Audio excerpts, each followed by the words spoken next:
So what's up guys, I am BlackOpsAmazing. Welcome back to another zombies questions, where today as always I'm going to be answering a bunch of your questions taken from the comment section below. If there's anything that you want to know or ask me for a future video, make sure you leave your comments and try and make them interesting, as they're the best ones for me. Make sure that you are subscribed to stay up to date with the latest zombies videos on the channel, and also leave a like rating if you do enjoy the video. Anyway, without further ado, when you're ready, let's do this. So the first question of today says, can you make a video on how the zombie cyborgs were created and if they might be in the next game or a different DLC? I'm actually not gonna lie, I would love to see these in a zombies map because I think the background and story on these, and even the place where they come from, is extremely interesting. So if you don't know, these cyborg zombies that we have in Call of Duty were created by Maxis, and if you're saying, well Eli, why have I never seen them before? That's because they are in the comics. On the 4th issue of the Zombies comics, Samuel Stuhlinger, Misty and Malton all travelled to a place called the Empty Earth. The Empty Earth is a universe with a tangent timeline. It's a place where human life was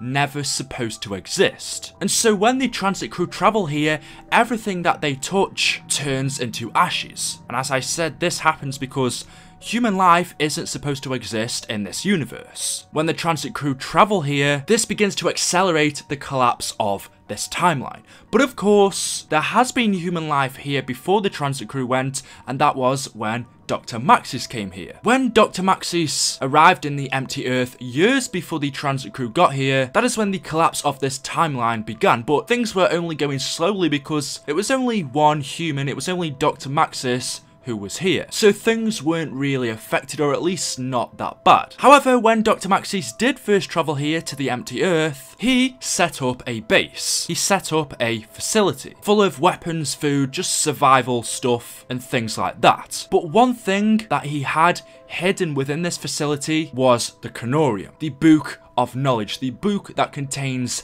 everything to do with this and every universe. The summoning key, the apothecons, the history of Dr. Monty, and the Shadow Man. This dangerous book, the Kontrolfreeks, was hidden in this facility that was built by Dr. Maxis. And of course, because the Kontrolfreeks was so dangerous, Maxis needed a way to protect it, and in order to do so, he built these cyborg zombies. He created zombies using the only way he knows how, with element 115, and then gave them cybernetic enhancements, hence them becoming these cyborg zombies. And he then put them all around the Kontrolfreeks. And if the Kontrolfreeks was ever to be moved or touched by anyone, these cyborg zombies would awaken and start to attack them to get this book back. And as we know in issue 4, Maxis' security measures are activated. The transit crew travel here, Stuhlinger learns that this is the location of the Kontrolfreeks, he goes to pick it up, he holds it, these cyborg zombies are then awoken and begin chasing him. But as we know, he manages to escape before they can get him. But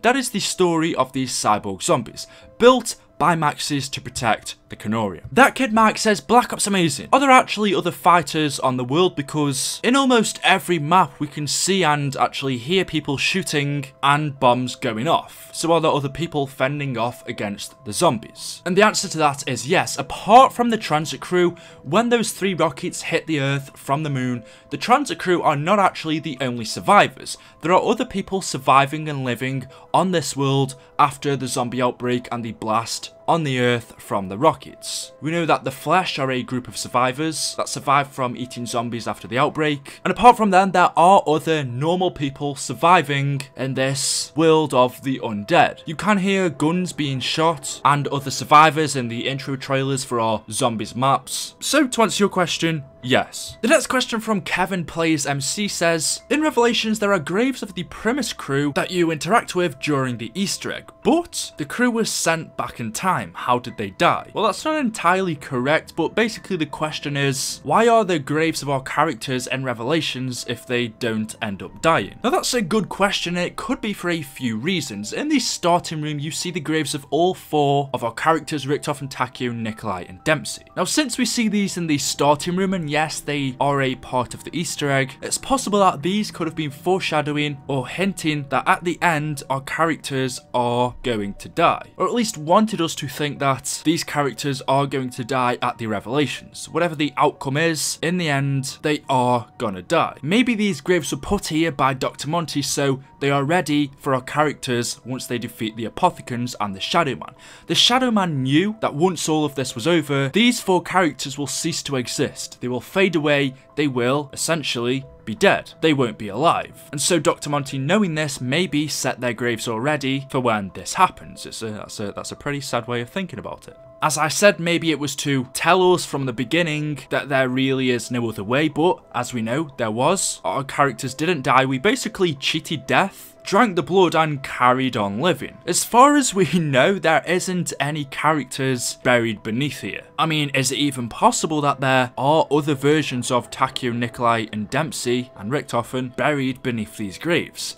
Maybe these are other versions of them that have been here before in Revelations, in Monty's Perfect Universe, attempted to fight the Apothicons, but that set of characters failed. Who knows? I mean, Revelations, the whole zombie storyline itself is one big, massive loop. The cycle, these same events just keep going over and over again. So maybe these characters have been here before. In fact, we know they have. They attempted to kill the Apothicons, but that time they failed, died, and so Monty, or whoever, put them in these graves. There's quite a few possibilities. It's not explained to us. It's definitely really interesting. There we have it. That is all I have time for you for today's questions. Hopefully you've enjoyed. Hopefully something that you wanted to know has been answered. If not, leave your comments in the comment section below and I will try my best to answer them for you in the next video or so. A like rating if you haven't already would be very much appreciated. Make sure that you are subscribed to stay up to date with the latest videos on the channel, and of course I will see you all in the next one. Thank you for watching, and until next time, goodbye.